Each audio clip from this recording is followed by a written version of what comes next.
Hi Kati Chats, welcome to another Kati Chats, a 10-minute rant where we talk about something interesting that I found on the deep, dark rabbit holes of the internet, and I'm giving my elder millennial opinion on. I found another Am I the Asshole post this week, and it goes as follows. Am I the asshole for refusing to pay for my boyfriend's food at his birthday and getting him banned from his favorite restaurant? We've got a girlfriend here, she's 18, and she says ever since she started making her own money, she refuses to pay for any dinner or meal that contains meat. It is her boundary that she sets with everyone, and her boyfriend John, who's 20, has known this ever since the beginning of their relationship. So whenever they go out, either John pays because he likes ordering a dinner with steak or whatever meat products he likes to order, and she sticks to her vegetarian meal, or if they don't split the bill, she pays for the activity and he pays for the dinner. His birthday comes around. Now imagine this fancy restaurant, candlelit dinner. The waiter brings the menu and John orders the most expensive steak on the menu, salad, and wine. Okay, it is his birthday, sure, let him enjoy it. And so they enjoy their dinner, and the waiter brings the bill, and the girlfriend says, well, can you split the bill, please? John looks at her in shock and says, aren't you going to pay for my dinner? It's my birthday. And she says, well, I'll pay for the salad and I'll pay for the wine, but I am not paying for the steak. And so the boyfriend gets up and runs out.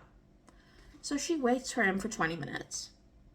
And eventually she pays for her meal. She pays for the wine and then, of course, for the salad as well. And she goes and she looks for him, only to find him in the car.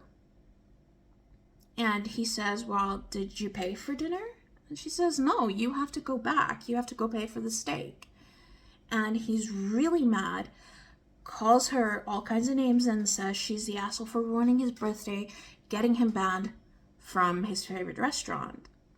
He should just go back and pay for the steak.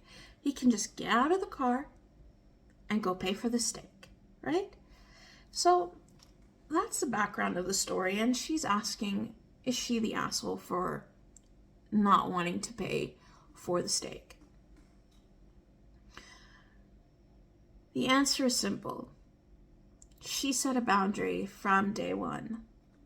It's a boundary that says, I am not paying for anything where you order meat, be it steak, be it chicken, be it whatever you like. I'll pay for all your other food as long as it's not a meat product. Now, in this story, she's not the asshole because she stuck to her boundary that she set from the beginning. But in life, we are so often letting go of our own boundaries. And the problem is that we don't value our own opinions and values enough to say, hey, this is what I believe. I'm going to stick to it. And if you appreciate me enough, you'll respect it. They're still young and, I hope that they sort this out and get past this. I hope he goes back and pays for his steak so that he can go back to the restaurant, but I'm sure John's ego got in the way a little bit. And the thing is, we should more often stand up for what we believe in and our boundaries, and not let people walk all over us. Because if she pays for the steak now, then she has to pay for every other steak after that, right? Because she broke the boundary once. She broke the rule once, so it doesn't really matter then. We need to stick to our word, and if I say no, my no is no. And if I say yes, I can change that yes. I can say no later. But a no is a no. And she is really not the asshole. She would be the asshole if she paid for this dinner and then next time said no. But she's simply saying, I'm sticking to my boundary. She edited the post and said that she did spoil him on his birthday. She got him a really great present. The only thing she said she didn't pay for is the steak. Now, whatever the stake in our lives might be, stand up for what you believe in. Don't pay for the steak.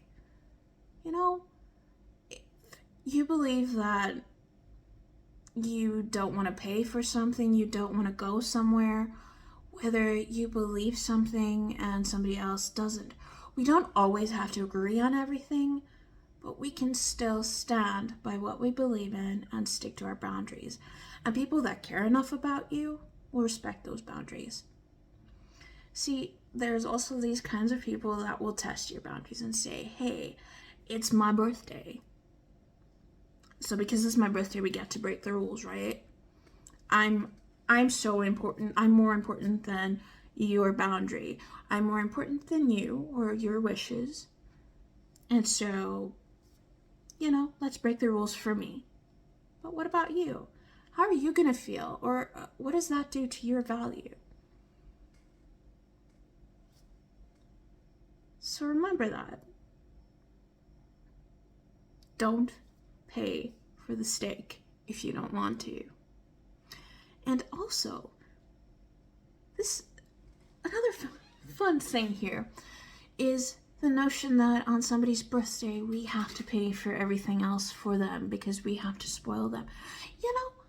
I spoil myself on my birthday most of the time if I have money. I baked my own cake with some friends of mine this year. Just because it's your birthday doesn't mean the whole world has to pay for you. That is my opinion. But it is really nice. And when people do go out of their way to make your birthday special, we should appreciate it. Even in the small ways. I think we don't always appreciate the people that we surround ourselves with and value the love and the kindness that we get from people. And in respecting each other's boundaries and each other's rules, even if we don't like them, even if they seem silly, it shows that we care. It shows that we value each other. So I hope that everybody has a fantastic rest of their week. And know that you are never the asshole for standing up for yourself. You're never the asshole for setting a boundary and sticking to it. And it's okay to not pay for everything on somebody else's birthday. They can pay for their own steak if they need to. Have a good one. Bye. Thank you for watching Kati Chats. Have yourself a wonderful rest of your day and do those things for engagement like comment and subscribe. Bye.